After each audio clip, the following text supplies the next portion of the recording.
আমি আর চাই না আওয়ামী লীগ ক্ষমতায় ফিরুক, এই মন থেকে চাওয়া। এক সময় এই দেশের মানুষ ভাতের মাড় খেত, এখন বার্গার আর পিৎজা খেতে শিখেছে। লুঙ্গি পরে থাকতো যারা, এখন স্যুট প্যান্ট পরে সভা সেমিনারে যায়।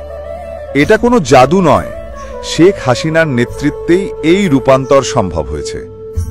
আজ হাসনাত বলে যুদ্ধ বিমান কেনা হয়েছে এই সরকারের আমলে। আমি বলি শুধু যুদ্ধ বিমান কেন, ড্রিম লাইনার, মেট্রো রেল, আধুনিক বিমানবন্দর, টার্মিনাল, 4 লেন সড়ক সবকিছুই হয়েছে শেখ হাসিনার সময়। সরকারি ভবন, বিশ্ববিদ্যালয়, হাসপাতাল, ফ্লাইওভার, একটার পর একটা উন্নয়ন প্রকল্প আমরা চোখের সামনে দেখেছি বাস্তবায়িত হতে। তবুও আমি আর চাই না আওয়ামী লীগ ফিরুক। কারণ কি? কারণ এই জাতি উন্নয়নের মূল্য বোঝে না। যারা একসময় পদ্মা সেতুর স্বপ্নকেও তামাশা ভাবত, তারাই আজ সেই সেতুতে সেলফি তোলে, আবার মুখে বলে ফ্যাসিস্ট সরকার।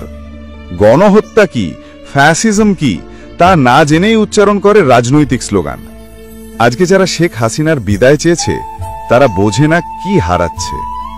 তারা চায় সেই সব শাসকদের যারা একটি ইট না গেথেও ফেসবুকে ত্রাণ চাওয়ার নাটক করে, 1000 কোটি টাকা তহবিলে লেখে হাত পাতে দাতা সংস্থার কাছে। আমি মন থেকে চাই শেখ হাসিনা আর যেন না ফেরেন, কারণ যদি ফেরেন এই বেঈমান জাতি আবার উন্নয়ন দেখবে, আবার চাকরি বাড়বে, গার্মেন্টস শিল্প দাঁড়াবে, খাদ্য নিরাপত্তা নিশ্চিত হবে। অথচ যারা এসব চায় না, তাদের জন্য দরকার উগান্ডা, সোমালিয়া কিংবা লাইবেরিয়ার মতো অভিশপ্ত ভবিষ্যৎ। তাদের জন্য প্রয়োজন এমন এক শাসক যে মুখের খাবারও কেড়ে নেবে, যেন তারা বুঝতে শেখে উন্নয়ন কাকে বলে, দেশপ্রেম কাকে বলে এবং নেতৃত্ব মানে কি।